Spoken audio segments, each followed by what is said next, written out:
How we doing, folks?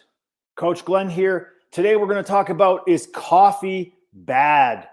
And you know what, folks? Coffee is not that bad in general.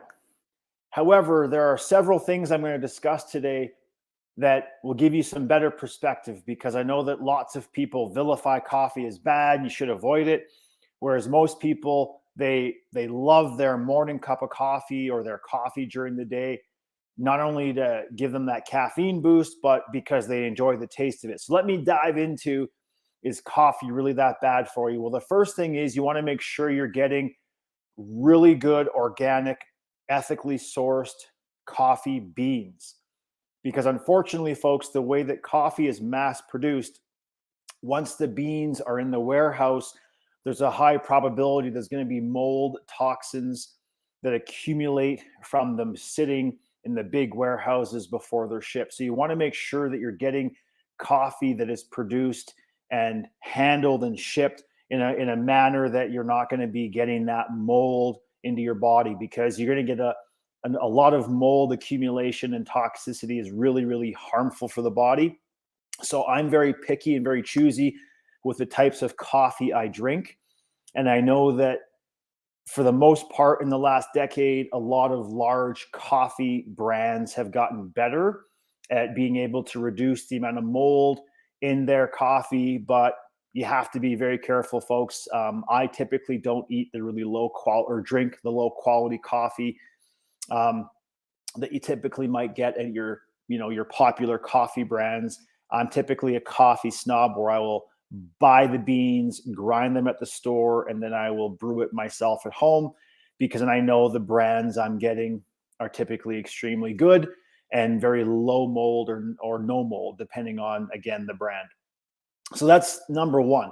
If you're getting like low quality, low grade coffee that's going to be high in mold, eventually that's going to really put your health in jeopardy with mold toxicity. So that's number one, is coffee bad? It's determining the type and the brand that you're getting. Number two, caffeine has an 8-hour half-life. So depending on your body's ability to metabolize caffeine, it could be 6 to 8 hours. But let's just say for most people, it's about 8 hours. So if you get up first thing in the morning and have your coffee at 7 a.m., well, now at 3 p.m., by 3 p.m., it's half. And then from 3 p.m. to 11 p.m., that's another 8 hours. And now it's very insignificant, the amount of caffeine in your system. But if you're having 3 or 4 coffees a day, say maybe one at 7 a.m., one at 10 a.m., one with lunch at 12 or 1, and another one mid-afternoon, well, now it's all of that caffeine is stacking on each other. And by the time you are getting ready for bed later on in the evening, you still have a fair bit of caffeine flowing through your bloodstream and your body. And it may be a little bit harder for you to fall into a deeper sleep. And obviously doing that every single day for years or decades, it stacks on each other, and eventually it'll really negatively affect your sleep. So I know for me personally, and everyone's going to be different on here, because it all depends on how your body metabolizes caffeine. But for the most part, I know for me, I cannot have coffee past noon. I can't have caffeine past noon. So it's again, something you're gonna have to play around with, and you're gonna have to figure it on your own. Can I tolerate having that cup of coffee mid-afternoon or later in the afternoon? Test it out, figure out. I mean, are you going to wake up groggy? Are you going to wake up tired? And if so, then you probably had it too late in the day. So be aware of the half-life of caffeine is approximately 8 hours, depending on your body's ability to metabolize the caffeine. Third thing that I want to bring to your attention, and you can evaluate whether coffee is good or bad for you, is you want to allow first thing in the morning. You need that first hour for your body's cortisol levels to naturally increase, and you don't want caffeine to interrupt that. You don't want coffee to interrupt that. So you want to wait at least 1 hour. I usually give it 2 to 3. And depending on who you follow, I know Dr. Michael Breus recommends waiting up to 3 hours. He's the sleep doctor. He's the guy that kind of popularized and made common your sleep chronotypes. But in his book, he talks about waiting at least 3 hours, depending on your chronotype. before you have caffeine. So I would say minimum 1 hour, because you want your body's natural hormones and mechanisms to allow you to wake up. You don't want it interrupted with a stimulant.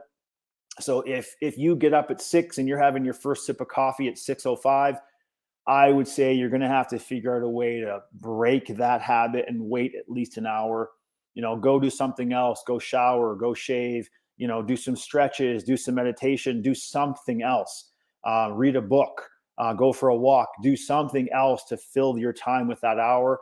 So then, at 7 o'clock, now your body's had enough natural time for your cortisol levels to increase. And it's important that it does that on its own. You don't want to interrupt that with caffeine. And last but not least, folks, is coffee bad? I know for the most part, I have my coffee with a little bit of functional fat. So it could be some high quality MCT oil, or it could be something else that I put in there that has very few calories, but a little bit of functional fat to help those calories go to your brain, help you produce some ketones while you're drinking your coffee, or it's just straight black. I don't have milk, I don't have cream, I don't have sugar. I don't really put anything else in it that is going to be additional calories. The little bit of tiny fat that I use is high quality MCT oil that breaks the blood-brain barrier and it doesn't really signal to your body that you're breaking down calories, because the fuel is used for your brain, and it's very, very good for you. And it's the kind of functional fat that your body uses right away for fuel, and so it gives you that signal. Okay, you're not breaking down and digesting a ton of food and ton of calories, but it's just giving you that little bit of a kickstart to say, okay, wow, I'm alert, I'm awake now. Here we go. And you can use that functional fat to help you. And the reason why I'm bringing that up is because I know a lot of people, like, at the popular brands, Starbucks, for instance, and others, they might have their 800 to 1,000 calorie blends that they'll put in their coffee with milk, cream, sugar, and all sorts of syrupy crap. You don't need that, folks. Maybe once in a while for a treat, it's great. But if you're having that every single day, and then you're wondering why you can't lose that last 10 or 15 pounds, well, that's because if you're consuming 800 to 1,000 calories in a coffee blend, that's the reason why you're struggling. So if you can tolerate coffee black, or with a little bit of functional fat blended in, or even just put in with a spoon, like a tablespoon or something, you'll be fine. You don't need a whole lot else in there, unless you are, that once in a while treating yourself. So that's what I would recommend for you, folks. You can evaluate on your own whether coffee is bad or good. I know a lot of other people in the health and nutrition space say that coffee is very acidic and you should avoid it.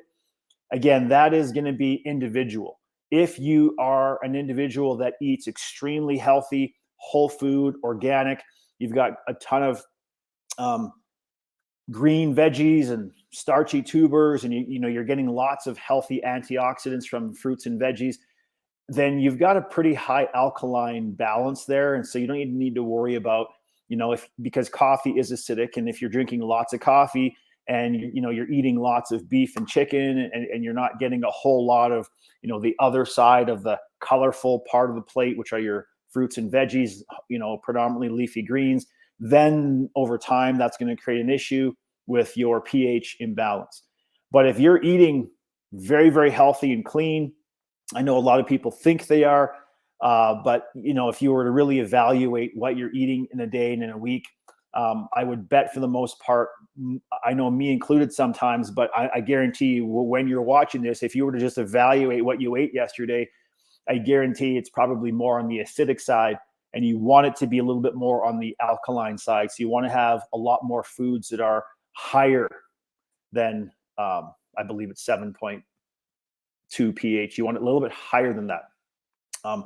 So that will help you. And so if you're drinking a ton of coffee, then you want to have a little bit more foods in your nutritional plan that are more alkaline.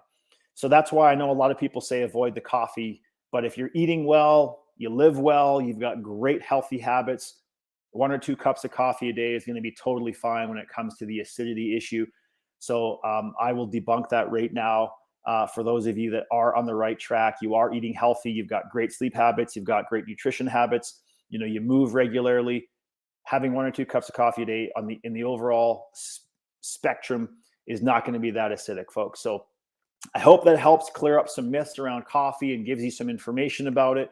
I enjoy probably 5 or 6 days a week my morning cup of coffee, and I feel it serves me well. I enjoy the taste of it, and for the most part, that's all that matters.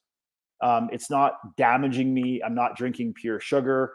It's something that I really enjoy the taste of it. So don't let some naysayers that may or may not know your specific situation deter you from coffee if you enjoy it.